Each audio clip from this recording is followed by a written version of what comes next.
Hello, my name is Daniel Thacker, And I'm Gail Biddle. and we are interviewing the Chancellor and Dean of Penn State Altoona, Dr. Lori J. Bechtel-Wherry, for an interview for the series titled The Penn State Altoona Oral History Project, where the Robert E. Ike Library will be collecting oral histories with students, employees, faculty, administration, and alum, and others who have helped build Penn State Altoona.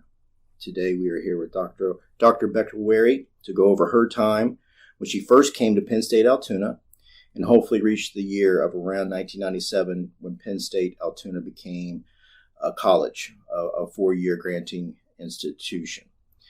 Today's date is Tuesday, June 8th, 2021. Lori, thank you so much for being here with us. My pleasure. How did you first come to Penn State Altoona? Well, it would have been in 1985. I was in grad school, second year grad school at University Park. I started grad school while I was still at State University in New York in Plattsburgh from 80 to 84. So I started that summer of 84 and did some other work, and then left SUNY Plattsburgh to come to Penn State to be here to University Park to finish my grad school years, right, and get my doctorate and write my dissertation and all of that. So I was at University Park in 85, and Susan Utes, who was the previous executive director for the University Faculty Senate, I knew her well, still do, and she said, you know what, Lori, you really should probably teach at one of the campuses so you get a handle with, and have experience with teaching smaller class sizes. She said, why don't you get down to Altoona, it's 40 miles south. And believe it or not, growing up in Martinsburg, Pennsylvania, I came to Altoona a lot with my mother and grandmother to go shopping at Gables, fond memories of all of that, and that being in the city. I mean, in Martinsburg, we have one stoplight and 3 cows for every human. I remember we'd get all gussied up, as my grandmother would say, and come in and shop. But I had never been on this campus in my whole life. And when it came time for me to go to college, a lot of my friends were coming here. I said, no, I want to get away. I want to move, so I didn't come here. So that was the first, when Susan suggested that, it was the first I'd ever stepped foot on this campus. And I loved it. And I was able to teach some classes here, and wouldn't you know it, finished up my degree. And that next year, a fixed-term position came open, and I took it. And then that was converted to a tenure line, and I got the job and have been here ever since. What was your dissertation in? It was on substance abuse and alcohol use among adolescents, and it's in the library. You can, if you want some riveting reading, you could go check that out. But I worked with John Swisher and Judy Vickery, who were both professors of mine when I was in my Ph.D. program, and we got a major grant. I think it was 1.7. That we had different ones together, but that was the big one with NIDA, National Institute on Drug Abuse, and so it was all centered around prevention strategies for adolescents, junior high school age students. Yeah. What classes did you teach here? Well, when I first started, I did a little bit of everything. Of course, I had a 4-4 assignment, which that changed over the years. Now it's a 2-2 or a 3. But back then, it was all about teaching.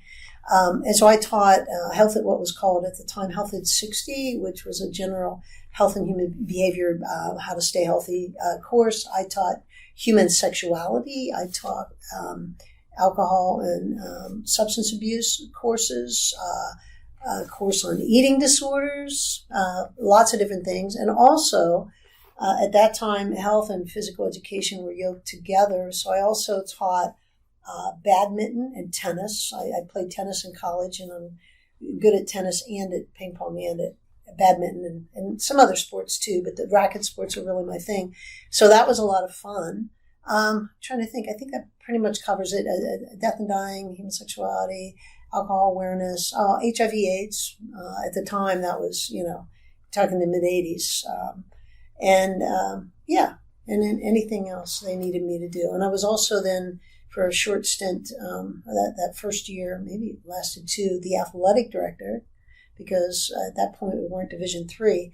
And so back then I was the athletic director, professor, teaching the classes. And when we played away, like at York College, I was the van driver. I'd drive my car over to Wildman Cody's, and leave my car, get a van, bring it back, load up the kids, drive, coach the game. And we would always try to get 2 matches in, and then we would stay overnight. I'd stay up grading papers and wash all of their uniforms. So I was, tape the ankles because I knew how to do all that.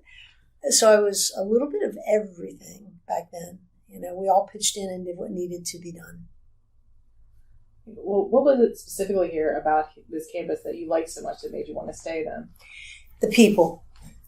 Simply stated, the people. As soon as I stepped on campus, everybody was so welcoming and warm and friendly. And I thought, now this is a place I could be. Not that University Park's not, but it's so big and it's much less personal, and you don't know everybody, and you're more of a number than a human being. Here you're a human being. You know everybody. And that's one of the things I cherish most about my time, all these years, decades. Here is people. You know their names, their husbands, their kids, or their cats or dogs. I mean, you really get to know the people. And that jumped out at me right away. I thought, this feels like home. It felt like I had been here before in some way. One of my favorite memories of that interview was with Drew McGee, he was charged with, and who still works here, was charged with giving myself a tour of the campus. And I remember we were walking around the pond, and he was so tickled because he had just gotten the first fax machine at Altoona. That shows you how long ago it was. Yeah. And what year did you first start teaching classes here at Altoona? It was 85. 85. That was 85 as well. Okay. Yeah.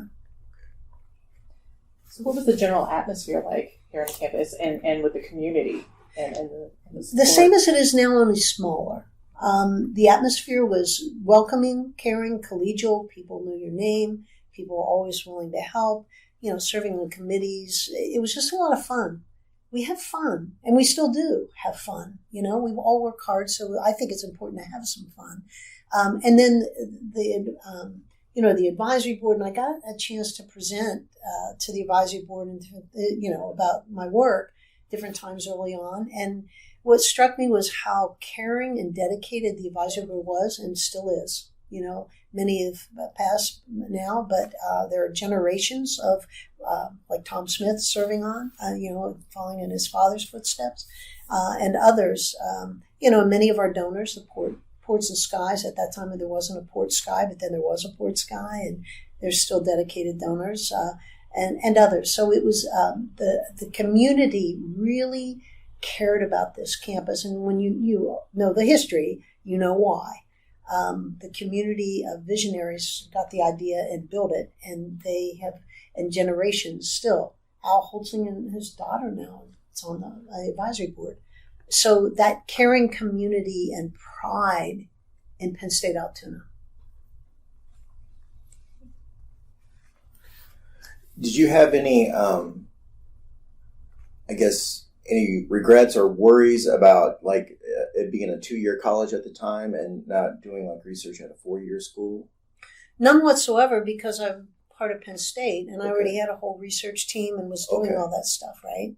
So that was just natural, and I was toing and froing between the 2 campuses back then. And I particularly love teaching, and so this was really a better fit for me, where it was all more about the teaching first, and then research, and then service, versus research, then the teaching, and then the service. So it was a perfect mix for me, really. And then, like I said, the people, not that the people at University Park weren't nice. I mean, I was in the College of Health and Human Development, and we're basically people that like to be around people. And it was wonderful. And I had great colleagues and still have great colleagues there. And I mentioned Judy Vickery and John Swisher. We did a lot of great work together, a lot of really important research around substance abuse and prevention, and helping adolescents particularly navigate those years when they're most likely to start to use.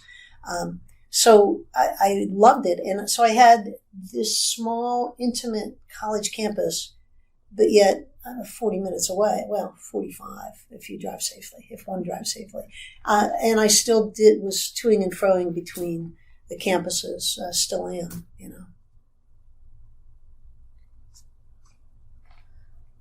So, was there an idea of moving to a 4-year? Well, I mean, did the general campus, did everybody start thinking like, maybe we need to move to a 4? Well, here's how that happened. We got notification that Graham Spanier, who was a president at the time, and Rod Erickson, who was a vice president provost, that they and an entourage of folks were coming down to visit and meet. And we thought, wow, like they had never done that before. So we met in 117 Science, I remember distinctly, and we were all, gathered in there, and they marched in. They came down the left side, as you're coming in from the back, and they marched down and they sat up front, and Graham wanted to talk with us about, and I'll tell you who else was there. He just retired. I'm sorry, I'm blanking on his name. It'll come to Rob Pangborn. Rob Pangborn was there and others. And so Graham got up and spoke and said, we're reorganizing the campuses again. Parenthetically, I'm adding again because there have been several different, organizational structures. But and he said that we are allowing campuses to have a choice. Do you want to go out on your own and become a standalone college? Or do you want to join what will probably be called the Commonwealth College? And so that was an easy one. We asked some questions. Bill Engelbrecht at the time, when I were involved with Senate, and it was like, hands down, we're going to become a college. Think about it. What more exciting thing to be part of something huge like Penn State, but have the opportunity to build the structure for our own college and offer 4-year degrees. It was so exciting. And so that's what we did. And the rest is history, obviously. But we came up working with the Faculty Senate with the academic structure, which we still have, the same four academic divisions that you have now, right? Business and engineering, but now we've grown to the information sciences technology, so BEAST, arts and humanities, education, human development, and social sciences, and arts and humanities. And so we did that, and that was really exciting work. And then, of course, I became one of the inaugural division heads for education, human development, and social sciences. And then, as I mentioned, Bill Engelbrecht, business and engineering, now BEAST. And then Jim Windsor for mathematics and natural sciences. And which one am I forgetting? Arts and humanities was it Michael Wolff at the beginning? Yes, I believe. Yeah. Mm-hmm. And that was in 1997? Mm-hmm. Okay. When we actually became a college. We had to put a plan together and a structure, and it was an exciting time. And working with the Faculty Senate, because they control, I was on the Faculty Senate. The Senate controls all things academics, and they have final say. And so we used that process, and our proposal was accepted. And so there were 5 of us who went out on our own. You know that history: Abington, Berks, Erie, Altoona, and Harrisburg. How long did it take to start the plan or to create it? There's a good question. Bill Engelbrecht he has a penchant for remembering, how long things were. I want to say a couple months, but, honestly, I'm not sure. Was there any hiccups getting the 4 divisions, or was there any? No, I wouldn't say hiccups. I mean, there was lively conversation, and what's going to be where.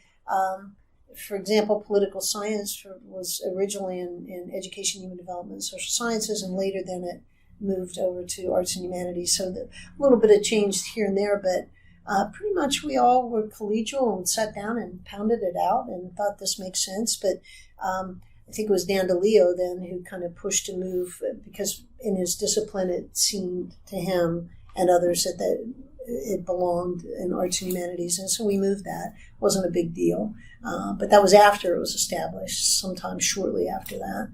But other than that, we've added many programs since, and then we put them in their logical, one of the 4 boxes, right? Yeah. I'll give you an example of environmental studies being a cross-disciplinary program. So you have scientists and biologists teaching, but you also have folks in humanities like Brian Black who would teach, and so that's a perfect example of one that's a cross-disciplinary program. Do you know why they decided in 1997 to give that option? Like, what was the catalyst? I have no idea. We didn't ask that question. It was just, quote, another reorganization of the campuses, but this one has stuck, and it's been this way, since. And in fact, as I mentioned, John Romano was the inaugural head of for the campuses, and of course, then after him, Madeline Haynes, who just now recently announced her retirement. So it was just University Park, and they decided it was time to change. And I really don't know the rationale behind it, but I was happy with it, and it was a great opportunity for us to become a college, which I know our forefathers and mothers would be very proud of what we've become. Absolutely. Yeah. You two are good. Yeah. Yeah. Good team. Okay, so then you became the very first head of the Division of Education, Human Development, and Social Sciences. Correct. What made you want to take that? I was asked, and you had to get nominated. So everybody in my division pretty much came to me and said, "You're going to do this," and I said, "You want me to?" And okay, yeah. And at that time, Cal Melling was the associate dean, and in fact, his office was over there at the time, and he talked to me about it, and I said, yeah. And I thought, well, if not me, who? And it seemed just to make perfect sense, and I had just become full professor, and so it made sense for me to do that. Yeah. I would imagine that would have been a lot of pressure, again, being, that was first time handling that, so how did you handle all of that? I don't think I felt pressure. Okay.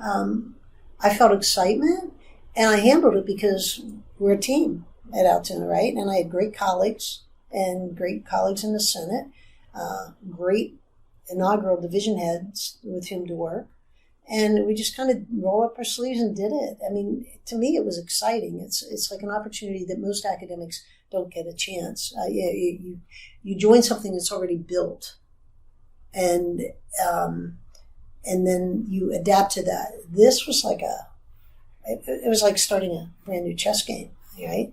It's a new game, and I guess I was the queen in a way, with the king right there, and the bishop and a knight and rook, and we just worked together. That's the same thing Robert Ike, we were told, he said, whenever somebody would get down, he would say, you don't have a chance every day to start or found a school. No, you don't. And really it was just a joy. I mean, you think about it, to be given that landscape to make what working with others, but it was an exciting time, and I am so proud of what we've built here, and look at how it's grown, how it's changed, new buildings, and downtown campus, and all the degrees we've added since. What did the campus need, in your opinion, in 1997? Like, okay, we're going to be a 4-year school. What are the next steps? What are the next things that we need to get to go to the next level? Very first thing is more faculty, because faculty own the curriculum, they own the disciplines, and they bring mission to life. But in addition then to faculty who could teach the courses we needed to teach for the new programs, you need staff. And so we expanded the staff, and I'm always so proud of the staff and faculty and the way they work together here. Like I said, it's always been unique. And when I have people from University Park, like over the years, I've always invited the new deans for my counterparts at University Park that come down, and they're always blown away. To a person over these past many years have been blown away by the campus when they see it. You know, how we serve our mission mostly of the service area counties, but now over the years that has drastically changed. We have students from 20, sometimes 30 different countries and from all over the United States. So we've grown in our diversity as well, which is really nice. Were there any challenges or stumbling blocks to get what we needed? I'm probably being a little Pollyannish about this. I'm sure there were, but I remember the good things and what we did, not so much the challenges. I guess the biggest challenge was, the curricular process at the university is complex and has multiple layers. It starts with getting faculty buy-in, Senate buy-in, and providing a plan for what you're going to offer, hiring plan, getting resources for that. And then it goes through review not only here at the divisional level in the Senate, but also the administration here, and then on to University Park. And the curricular process is very complicated and requires input from people across the university. And, there were a few programs here and there that maybe people pushed back a little bit because they didn't want us to have that program because they saw, that's their enrollments, so some of that navigation. But usually we all win when we offer more flexibility for students at a campus. And, some students stayed here then for the four-year engineering program once we started that. People will stay here for business instead of going to Smeal. Or if you're like my son, wanted to go to Smeal, started here, went 2 years, went into Smeal, didn't like it because it was so big and impersonal. People didn't know his first name, and here they did, and he came back here to finish. And so I think having that flexibility at Penn State is an asset. I really do. And so there were challenges, I'm sure, but as I said, I just remember all the fun of it and what we accomplished by working together.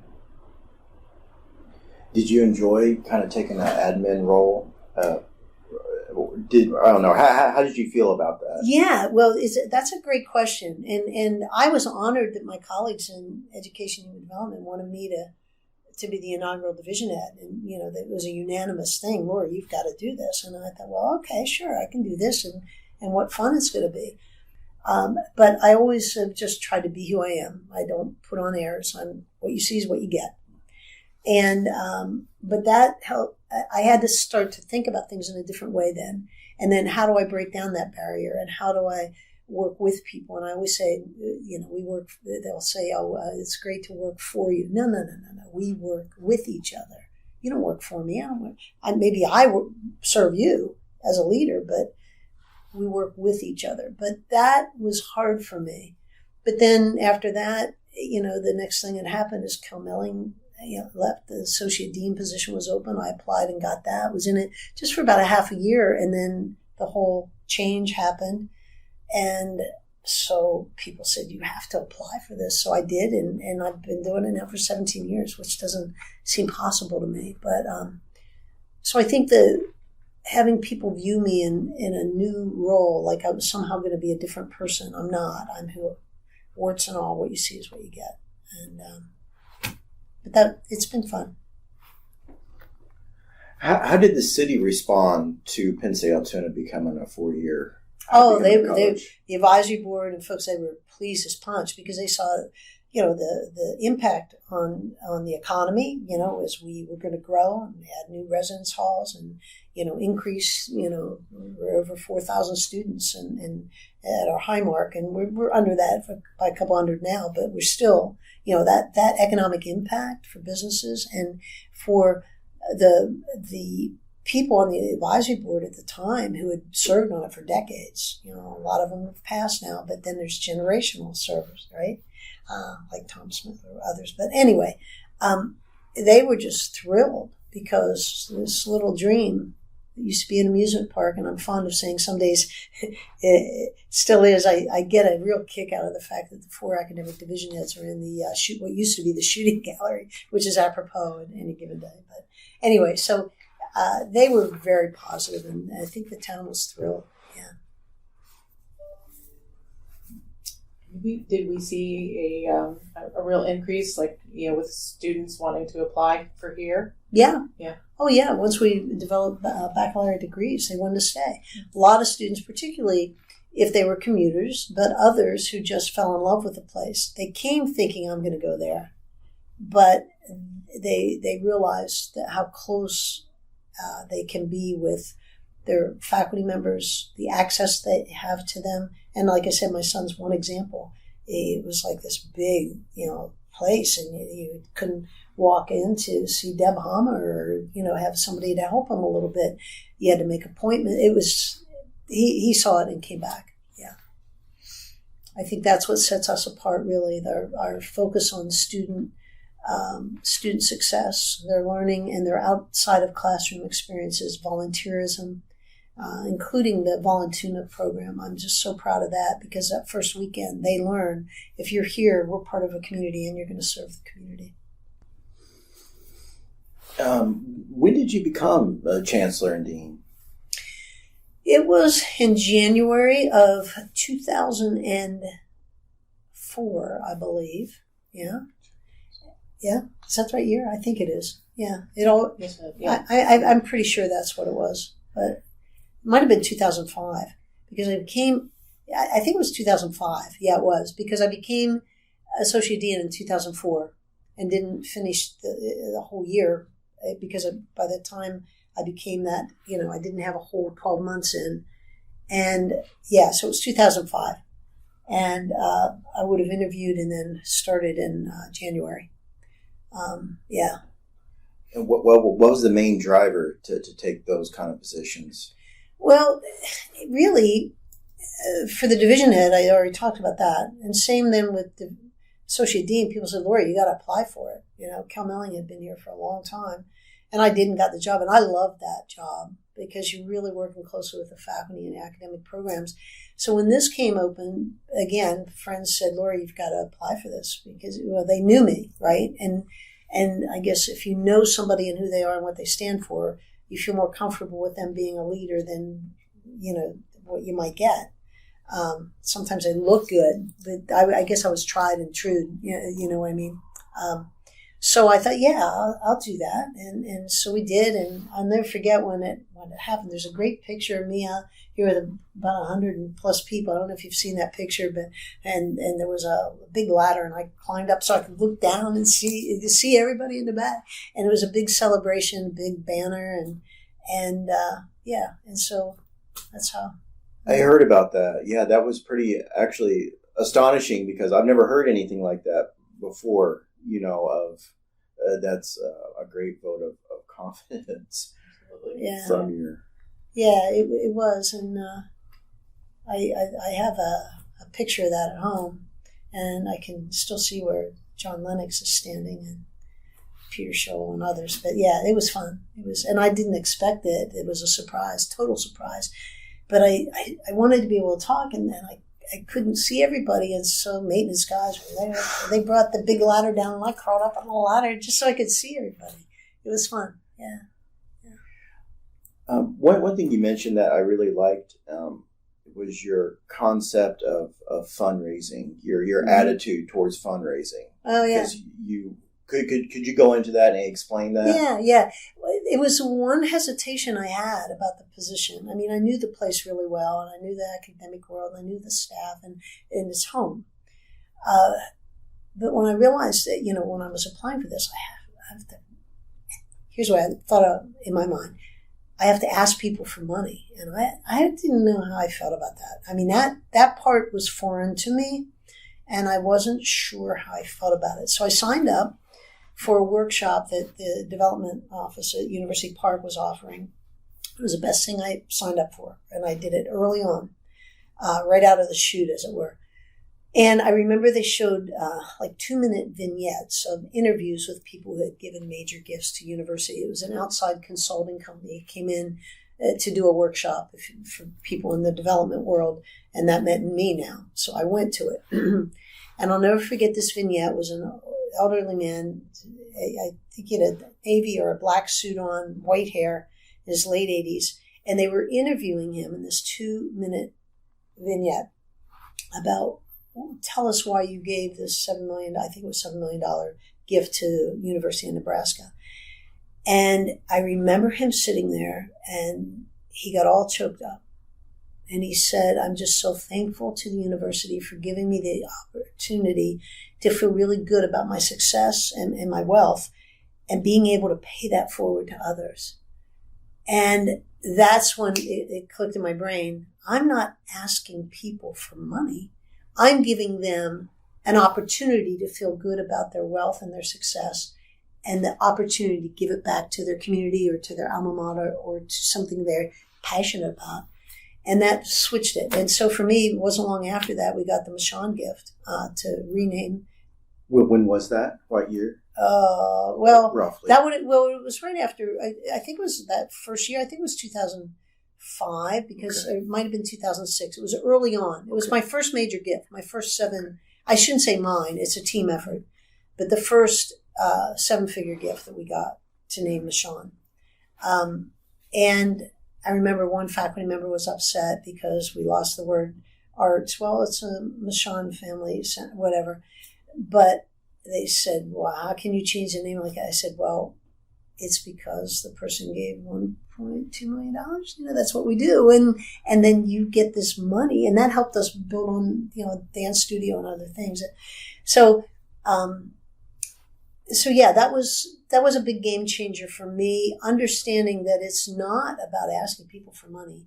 It's an opportunity to make them feel really good about their success, their wealth, and to give them the opportunity to feel so good, to give something they're passionate about. In fact, I just told that story at the end of our philanthropic council meeting last week, or the week before. It all blends together in my head. That I thanked them, the members themselves. One gave $1 million, another gave $1 million, another gave $50,000. And I said, I told that story, and it resonated. And so we're hoping to get some more gifts and giving a lot of people to feel really good about their wealth. Yeah. And on the other side, we also have a wing or a part of the library that's dedicated to you and your husband. Can you tell us about that? And yeah, well, when Tim and I got married, I told you that history before, and so we got married in the chapel, went to the Blarmont with immediate family, and then came back. We thought, what better thing? We have everything we need. What better way to celebrate our marriage than to give it back to the library that Tim is so passionate about? And I became more passionate about it after I totally understood. I understood the importance of libraries and spent a lot of time in my life as a kid in the Martinsburg Library, Roaring Spring Library, and whatever. But to really understand the importance of librarianship in a way I never did before until I met Tim, it would just seem like the right thing to do. So we named the wing. That was his concept, to build that glass structure in the pond. And he pitched it to Bill Kale at the time, I believe. And so it was his vision. And I thought, well, why don't we name that? So we did. And then it was pretty neat. We set up a scholarship as well. And you also set up an endowment as well, didn't you? Yeah, an endowment. Yeah. So there was just really a lot of fun. As I said, the invitations, Dr. Lori J. Bechtel and Timothy L. Wherry invite you, the naming of. And the first call I got was Molly slept. I remember picking up the phone. Did you two get married? I said, well, I don't know what you're talking about. Well, what's it that says it? I said, well, Molly, you're just going to have to come and find out, I guess. And so we announced it that night. It was a lot of fun. And we put luminaries up, along the pathway, and people kind of figured it out. But then we had a celebration. It was fun. What's the importance to endowments and fundraising to a college? Well, it's a game changer. And most important is for students, scholarships.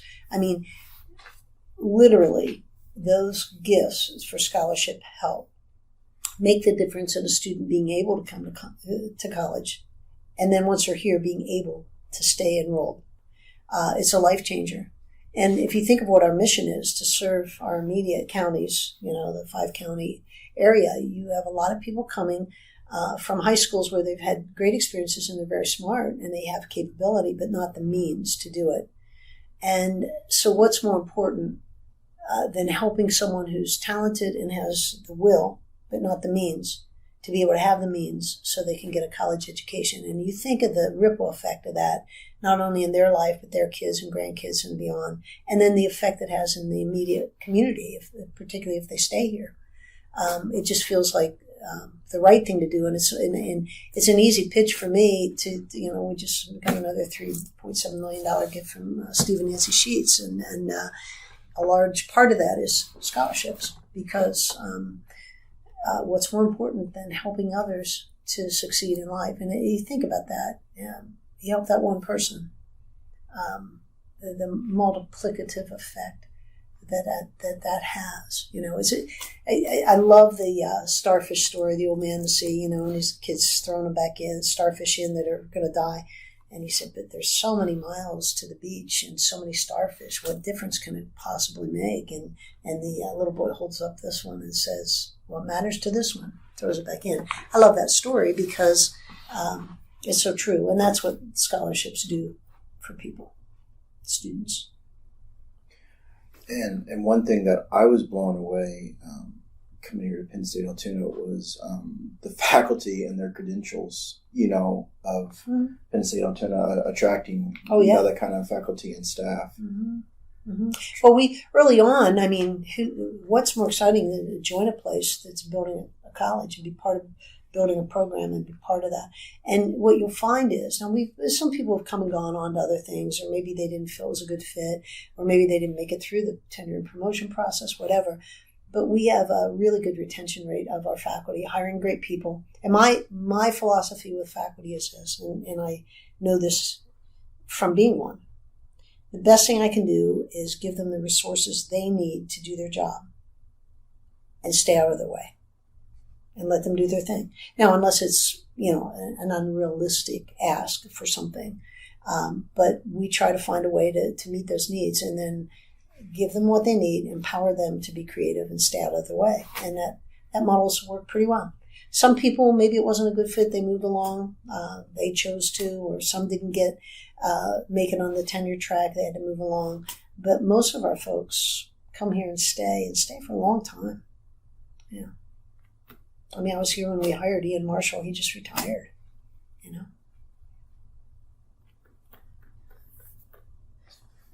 So what would you say so far has been some of the greatest accomplishments for the campus? For the campus? Yeah. Well, becoming a college, hands down.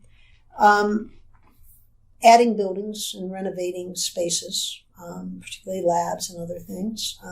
Expanding to downtown Altoona. But we were growing. We had the engineering program. We're out of space. Nursing program, we're out of space. And we can't bring any more students in and then provide engineers and nurses for the hospital and community because we're out of space. And here are buildings that have been lying fallow for decades. And if we're not about economic development, we have to be as a university, but we're not here to support the community. Well, at the campuses, that's exactly why we're here, right? So, we got the first gift from Don DeVoris. I think I told you about that before, but I think it was 27 steps up to his office, in and out in 6 minutes, 27 steps down. I'm thinking about writing a book about some of this experience in 27 steps to whatever, and in good chapter title. So we raised a lot of money for them. We started with the Michon gift and then the DeVoris gift, and then it just went on from there. The Kazmaier gift. And by the way, when I met with John, that reaction, thank you for giving me and Dee Dee the opportunity to feel so good about our wells. It was that vignette come full circle to me. So it was very popular in the community because, people who have lived here and started business here and stayed here all their lives, the Heights, the Sheets and others, Kazmaiers, etc., the DeVorises, they're passionate about the city. And they were passionate about Altoona, two of their best loves, so it was an easy sell. And we raised a lot of money to outfit those buildings, and it gave us a place for rail transportation engineering for business, and mostly the pre-professional programs to be down there. The high fidelity labs on the fourth floor of the Aaron building, and we partner with UPMC in training folks there. I visited the downtown, and it's beautiful, especially also the Sheets, the business, the place that has the ticker, stock ticker. It's the only stock ticker tape in all Blair County, so you know. Yeah, it's beautiful. Yeah. Yeah, and that used to be the Jonas and dress shop, and I have a fun story about that. Did I tell you this last time? So Donnie Brett and his wife, Don died several years ago. We lost about 6 of our, I have all their little cards from their funerals right there, so I don't forget them. I never forget them, but I talk to him each day. Say hi, morning, Don, how you doing? Anyway, because he would always call me, hey kid, call me kid. Hey kid, what's up? What's the next project? What are we doing? Yeah. Anyway, but when I approached John Kazmaier, it's funny because he didn't want Dee Dee to be involved in the beginning. He wanted to get everything lined up, and he wanted to do this, and he loved the idea about the Kazmaier Center. It used to be the WRTA radio station. People always talk about what buildings used to be in downtown Altoona. Now it's just the Kazmaier Center, right? But, they were selling and getting out of the business, and I said that'd be a great place for development, and he loved the idea. So we did it. Finally, John told Dee Dee about it, and we did the whole thing. But I was able to be at Bold having lunch with John Kazmaier, and he teared up and said, Lori, I just want to thank you for giving me and Dee Dee this wonderful opportunity to be part of the college we love so much and to have our name down here. And it was that same vignette that I saw, early on. And that's what you do. You give people a chance to feel really good about their wealth and who they are, and give them something and tap into their passions, That's why the development work, a lot of people don't understand it. I remember as a faculty member say to me, it must be nice to get down to Florida for 2 weeks in February. And I said, but it's not a vacation. I said, we're meeting with donors and raising gift funds. Yeah, but you'll be in the sun, you stay at a hotel. I said, and you're away from your 3 children, and you're away from your family, and your mother, and your father, who are getting old. And it's hard work, and it's 15, 18-hour days. And you meet people for the first time, and you have to keep the conversation. I tried to educate, but until you do it, you don't know, right? But, the development part's a lot of work, and it's a huge part of what I do. And not many people understand it, but I try to be forgiving about that because I didn't understand development. When I'm a faculty member, you live in your world, your bubble, and you do your work. And I never knew exactly what Bill Kale did here, but I learned, and I took workshops and tried to get better at that part of it because that's a huge part of what my expectation is to raise gift funds. And but a lot of people don't understand that. But then why would they? So I try to educate them when I can and give updates. I need you to understand this is a huge part of my job and what I'm expected to do. And so that's why I reported out. I'm not bragging about how much money we earned. I'm just giving a report out that, meeting my goals, right? So I never thought about how that might sound to that audience. So I'm always learning something new and how to articulate things in a better way so people understand why I'm telling about that. It's investment is what it is. Yeah. It really is. Of course, I'm on the faculty senate, and I hear you talk about that a lot, and it's always very impressive. I'm not doing it to brag. I'm just doing it to inform. No, but I'm going to frame it differently. Yeah, I see what you're saying. Yeah. But, I see it as, I want to use the term lifeblood, but it's part of the campus growing. It's how you have the innovation to go on to the next level.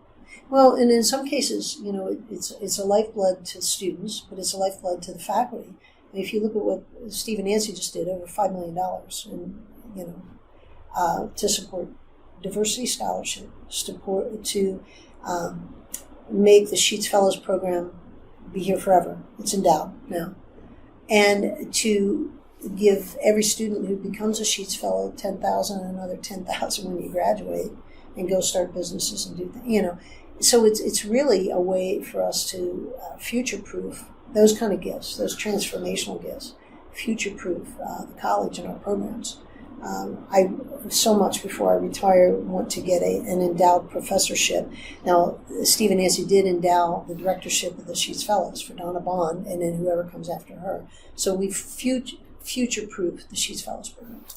My favorite times were, I always go in person to tell faculty that they've earned tenure and promotion or the promotion. And I always go in person. This year I couldn't, of course, but I did it over Zoom. Not quite the same. But those are my favorite moments when you see someone work, especially someone who's maybe on the edge and they really pull it off at the end and they earn tenure and promotion. Those are my happiest days, and seeing faculty be successful in the great work they're doing. And like I said, my philosophy is hire good people, give them the resources they need to do their job, and stay out of their way. That's the best thing we can do. And that has worked pretty well for the college, I think. Yeah. So I just hope that when I leave, that they get someone who will have the same kind of passion for the place, and I think they will. Get good people on the search committee, and they'll figure it out. Yeah. So it's been just a really honor of my life, I guess, to finish my career this way, and finish it here. I was asked about positions at UP and other things, and I said, I have no interest whatsoever in leaving, and like that's the destination. My destination was here, and I told people years ago, I will end my career in this post at this college, period. So don't ask again. I'm not doing a job over there. I don't want to do that. Care about this place. It's family. Yeah. It's just a great story. So yeah, I love the athletic concessionaires and working with them, and see David Kimmel got that whole group together because we have this beautiful new facility, we have a beautiful place, and nobody to staff it. So he got alumni together, and I became a concessionaire, and I love going up and doing that. I love to see people's faces when they come up, and I'm waiting on them, hot dog, and this, Lori, what are you doing? I said, I'm a concessionaire. I got the robe, I got the hat. Anyway. So David runs a tight ship, and when that gymnasium is packed, that arena is packed, and it's halftime, we're in between games. I mean, you are stepping lively, all right? But you've already seen, and I've told you, I'm anal retentive about things, and so David makes fun because I take all the Tootsie Pops and I put all the handles up. And the brown are here, the purple and the red, and organize them. And then, they go back and they play with me and they do that. And then I cannot stand if, you have the soda bottles. You have all the Diet Pepsis and then the Pepsis, and then you have the Gatorade, and you put them by color, and the labels need to be out. I mean, in stores, that people buy more if the labels are out and they're neat. And so I'm forever doing that, cleaning that up. And I'll go out to see the score and come back to report, and then they mix them up. They play with me. And I don't say a word, and I can see them, but I just put them back, and then but we don't mention it. And then, of course, I'm always sweeping up the floor because, you get popcorn and other stuff down there. And so I see this little dustpan and dust thing, and it says popcorn. I thought, oh, great, this is perfect, So I'm down on the floor with this. And David goes, no! And I said, well, somebody's going to fall. And he says, that's for inside the popcorn machine.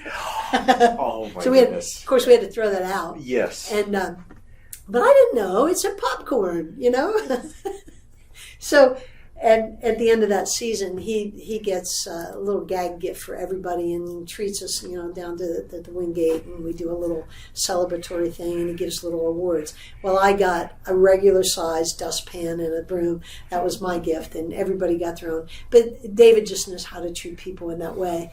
But there was one time though where I always like the corn chips and the chips. You put the barbecue here, you put the and so I did that, and so David then would go over, and I'm not looking, or someone, and mix them up again. So I pretend like I didn't see that they were mixed up. So I went, before that, I said about making them neat. I said, studies have shown if you have things presented nicely, people are more apt to buy them. So you don't want them willy-nilly in there. You want them lined up by chip genre, right? You have the regular chips here, you have the salted ones here, you have the barbecues here, you have the corn, whatever.